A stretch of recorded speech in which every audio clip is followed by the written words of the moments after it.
The EuroFormulaOpen Championship will go racing in Hockenheim for the first time in 5 years. Round 2 of the 2024 championship comes from the Hockenheim ring and all 4.574 kilometers of its technical and twisting glory. We have a 18-lap race, or 30 minutes, whichever comes first ahead of us. Michael Shin on his debut, starting from 5th. We have the green flag at the back. We have all 5 lights on.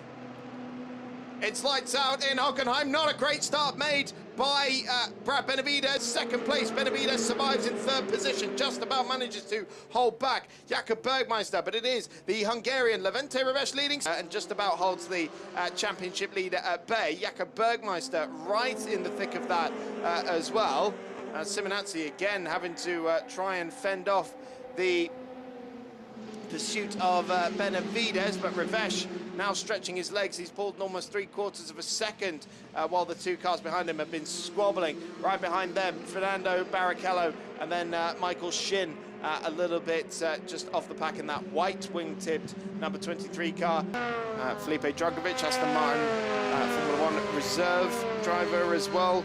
And then, yeah, other drivers who didn't necessarily win the championship, but, you know, also racing this weekend, we've got IndyCar, where you've got Colton Herta and Alex Palou as well. So, yeah, this is definitely a championship that produces some fantastic talent.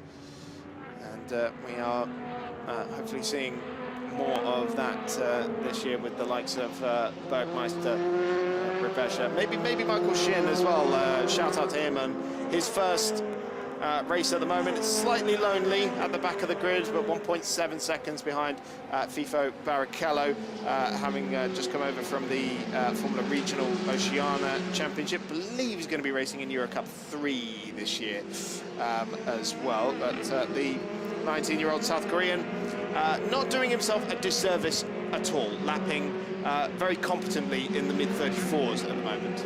Now, we've just had 2 warnings, one for Michael Shin in that race to get back up to Barrichello, track warning, and also car number 11, Levente Reves, got a warning for track limits too. Now, car 84, which is of course Simonazzi, but increased to 3 seconds time penalty to be added. I wonder... Or is it in addition? Yeah, is that in addition, or has that 2-second penalty become a 3-second penalty? I would imagine it's added. Oh, he's now going for 2nd place though. Side by side down the Parabolica. He's got a good run here on Levente Reves, penultimate lap of the race. Now, can he out-drag him by the time they get down to the braking zone? Reves is going to stand his ground here on the inside. I suppose he's got 10 seconds of penalty now. It doesn't really matter how much time he loses in a squabble, but still the Hungarian is defending against Simonazzi. He probably wants to stay behind to get the best space on the grid later, because no matter what, he's going to be 5th, 6th, 7th. So battling for second right now is going to be almost irrelevant, almost to his disadvantage. And all of this, once again, is in Bergmeister back in. It's a 3-way battle for 2nd, 3rd, 4th on the track right now, not necessarily on the podium, with the penalties coming. If it's 5, is it 10? Well, can't wait to find out, because it'll make a big difference. Yeah, we'll find out when the timing screen updates at the end of the race, won't we? So, we're about to start the last lap of the race. The question remains, who is going to finish 2nd on the road? There isn't much doubt. I think that Reves will finish 2nd, providing nothing too crazy happens on this final lap when it comes to the final results. But in terms of the on-the-road results, can Simonazzi usurp Reves? Can Bergmeister throw his hat into the ring as well? He's right behind them.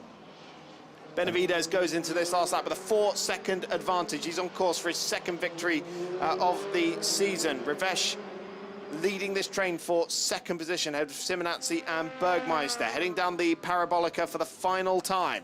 This will be one of the last chances as they reach the hairpin, then through the Mercedes section and turns 7, 8, 9 and 10. That's exactly where we saw the turns earlier on. There's not been too many of them, but that's where they've come. Goes to the inside, 2 into the hairpin. Can he get the switch back?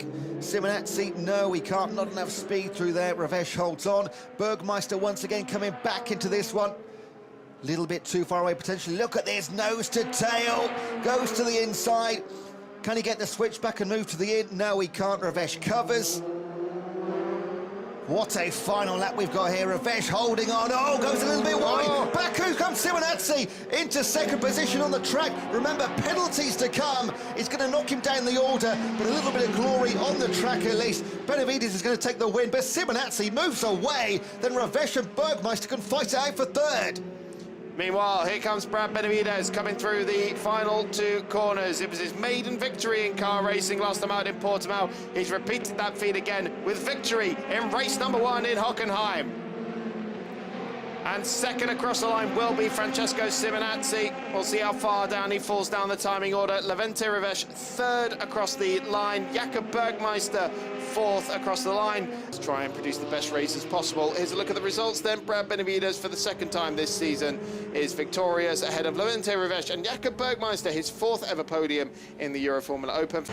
Top 3 then from race 1 in Hockenheim. It's Jakob Bergmeister for the 4th time in the EuroFormulaOpen and the first time this season on the podium. Levente Ravesh for the first time this season as well. The Hungarian on the podium in second position.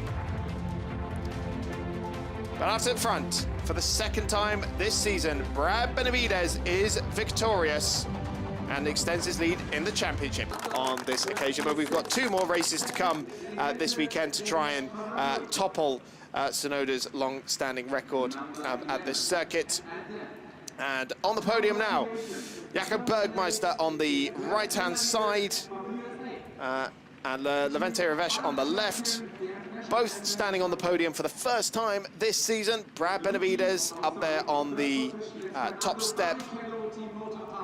And the Motor Park representative will join them on the podium as well as FIFO Barrichello as the Rookie Cup, or the Rookie Trophy, I should say, representative.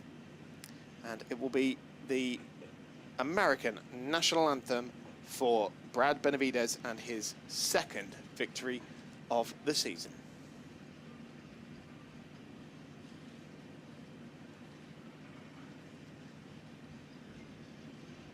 Well, I hope Brad knows the words himself. Because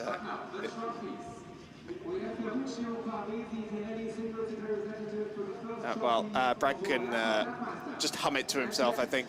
Seems like the music wasn't quite loaded there, but Jakob Bergmeister taking the 3rd place trophy. Good start to the weekend for him and for Levente Ravesh as well. Much improved performance after both of them seem to struggle a little bit in Portimao. 2nd winner's trophy for Brad